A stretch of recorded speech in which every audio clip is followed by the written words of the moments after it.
এই চতুর্মুখী লড়াইয়ে তৃণমূলের আবার লাভ হয়ে যাবে না? এই আসনের দিকে পশ্চিমবঙ্গের বিধানসভার বিরোধী দলনেতা শুভেন্দু অধিকারী নজর রয়েছেন।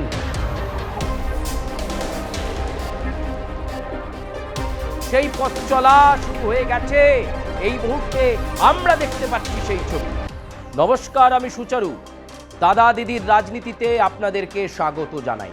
আর আজকের দাদা দিদিতে আমরা আবার যে বিষয়ে রাখবো আপনাদের সামনে, বঙ্গের রাজনীতি। বঙ্গের রাজনীতি এখন শুধু ইকুয়েশনস, সমীকরণে তৈরি হচ্ছে। কার সঙ্গে জোট বাঁধলে কি হবে, কে কোথায় নিজের পছন্দের আসনে দাঁড়ালে ফলাফল ভালো হতে পারে, এই সমস্ত কিছু জল্পনা কল্পনা এখন চলছে বাংলার রাজনীতিতে। আর সেই বাংলার রাজনীতি নিয়েই আপনাদের সামনে বারবার কথা বলতে আসা। আর আজকে আমরা কথা বলবো আবার মৌসম নূরকে নিয়ে। মৌসম নূর, তিনি তৃণমূল কংগ্রেস ছেড়ে ফিরে এসেছেন কংগ্রেসে ফিরে এসে হাত জোর করে বলেছেন, ভুল হয়ে গেছে, ক্ষমা করে দিন, কংগ্রেস ছাড়া আমার ভুল হয়েছিল, এ কথা এখন বলছেন মৌসম।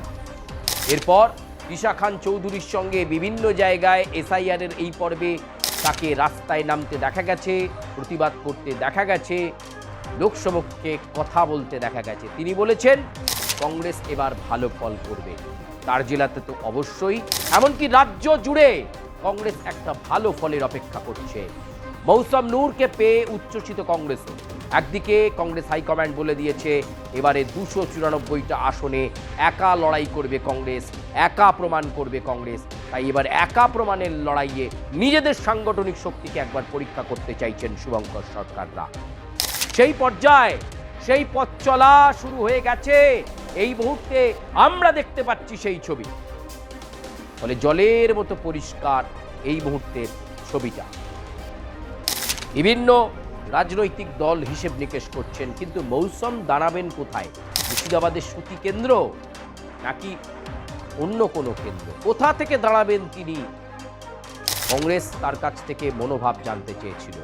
আপাতত দলের ঘনিষ্ঠ মহলে সেই মনোভাব জানিয়ে দিলেন মৌসম নূর। মৌসম জানিয়ে দিয়েছেন তিনি কোন কেন্দ্র থেকে লড়বেন।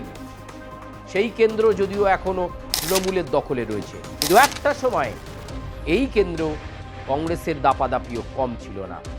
তাই মৌসম স্বপ্ন দেখছেন এই কেন্দ্রে দাঁড়িয়ে তৃণমূল কংগ্রেসকে পরাজিত করে হাত এই কেন্দ্রে একটা নিজের পরিচিতি আবার ফিরে পাবে, তৈরি করবে, এমনটা মনে করছেন মৌসম।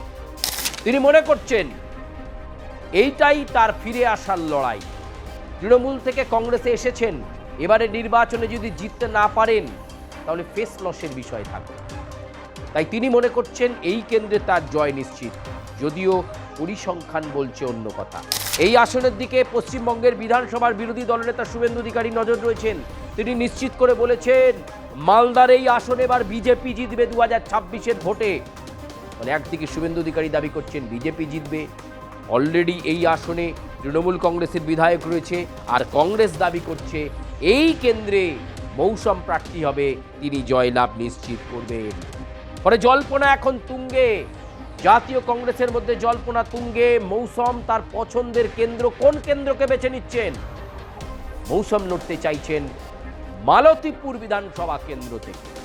মালতীপুর থেকে নির্বাচনে লড়ার ব্যাপারে কংগ্রেসকে তিনি জানিয়ে দিয়েছেন তার সিদ্ধান্ত, এবং তিনি বলেছেন মালতীপুর বিধানসভা কেন্দ্র থেকে জাতীয় কংগ্রেসের প্রার্থী হিসাবে হাত চিহ্নে লড়াই করতে চান মৌসম বেনজির নূর।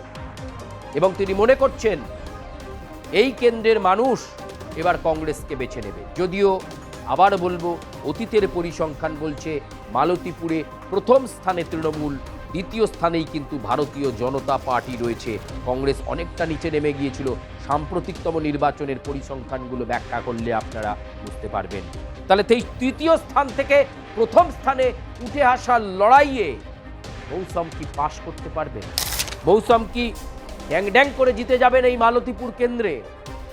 কোন সাংগঠনিক ক্ষমতার উপর বেস করে তিনি বলছেন এই কথা? কংগ্রেস কি তাদের সেই হারানো জমিকে শক্ত করার মতো প্রয়াস শুরু করেছে? এই মুহূর্তে বাংলার রাজনৈতিক আলোচনায় একেবারে রাজনৈতিক অঙ্গনে সেই আলোচনা তুঙ্গে রয়েছে। কংগ্রেস এবার টার্গেট করেছে, যেহেতু তারা একক শক্তিতে লড়াই করছে, তাই উত্তরবঙ্গে বিশেষ করে মালদা মুর্শিদাবাদে এবার ভালো ফলাফল করতে হবে, শূন্যতা কাটাতে হবে। মৌসুমের ফিরে আসা একটা পজিটিভ সাইন দিয়েছে বলে ঘনিষ্ঠ বলে ইতিমধ্যেই বলেছেন শুভঙ্কর সরকার। তিনি বলেছেন, যারা অভিমান করে বাড়িতে বসে গিয়েছেন সেই সমস্ত নেতাদের জন্য দরজা জানালা হাট করে খোলা আছে। আর অভিমান নয়, কংগ্রেস এবার একা লড়ছে, কারোর সঙ্গে জোট নয়, বোঝাপড়া নয়, নিজেদের সাংগঠনিক শক্তিতে লড়ছে কংগ্রেস। আসুন কংগ্রেসকে সংঘবদ্ধ করুন, শুভঙ্কর সরকার এই আহ্বান দিয়েছেন। মালতীপুরে সংগঠন করতে শুরু করে দিয়েছেন মৌসুম, কারণ তিনি জানেন হাতে সময় নেই। তবুও তিনি মনে করছেন এই মালতীপুরে যেখানে অবনমনে নেমে গিয়েছিল কংগ্রেস, সেখান থেকেই উত্থানের কাহিনী তৈরি হবে। মৌসুম দলকে বলেছেন মালতীপুর বিধানসভা কেন্দ্রতেই তিনি প্রতিদ্বন্দ্বিতা করতে চান। প্রিয় দর্শক, কি হবে সেটা পরের বিষয়, কিন্তু মালতীপুর বিধানসভা কেন্দ্রে যে একটা হাড্ডাহাড্ডি লড়াই হতে চলেছে, একদিকে তৃণমূল, একদিকে ভারতীয় জনতা পার্টি, একদিকে কংগ্রেসের মৌসুম বেনজির নূর, একটা চিত্তাকর্ষক ত্রিমুখী লড়াই হতে চলেছে মালতীপুর বিধানসভা কেন্দ্রে, এ কথা বলাই যায়। এবং সব মিলিয়ে এটা দেখার যে এই কেন্দ্রের ফলাফল ঠিক কোন দিকে ইঙ্গিত করে। যদিও এবারের নির্বাচনে বাম কংগ্রেসের জোট নেই, ফলে মালতীপুর কেন্দ্রে বামেরাও প্রার্থী দেবে, ফলে কোনো কোনো সময় চতুর্মুখী প্রার্থী বা চতুর্মুখী লড়াইও দেখা মিলতে পারে। এই চতুর্মুখী লড়াইয়ে তৃণমূলের আবার লাভ হয়ে যাবে না তো? মৌসুম কি পারবেন এদের সবাইকে পরাস্ত করে পয়লা নম্বরে যেতে? এই বিষয়টাই কিন্তু এখন সবচেয়ে বড় বিষয়, এবং আজকে আপনাদের সামনে সেটাই রাখলাম। মালতীপুর বিধানসভা কেন্দ্র থেকেই কংগ্রেসের প্রার্থী হিসেবে প্রতিদ্বন্দ্বিতা করতে চাইছেন মৌসুম বেনজির নূর। দাদা দিদির রাজনীতিতে প্রতিবেদন আজকের মতো এ পর্যন্তই। আপনাদের সঙ্গে আবার দেখা হচ্ছে পরবর্তী কোনো এপিসোডে। মন্তব্য করবেন, লাইক করবেন, কমেন্ট করবেন, সাবস্ক্রাইব করবেন, এবং অবশ্যই আপনারা দাদা দিদির রাজনীতিতে আর কী ধরনের খবর জানতে চাইছেন আপনাদের খোলা মনে সেটাকে ব্যক্ত করবেন। ধন্যবাদ।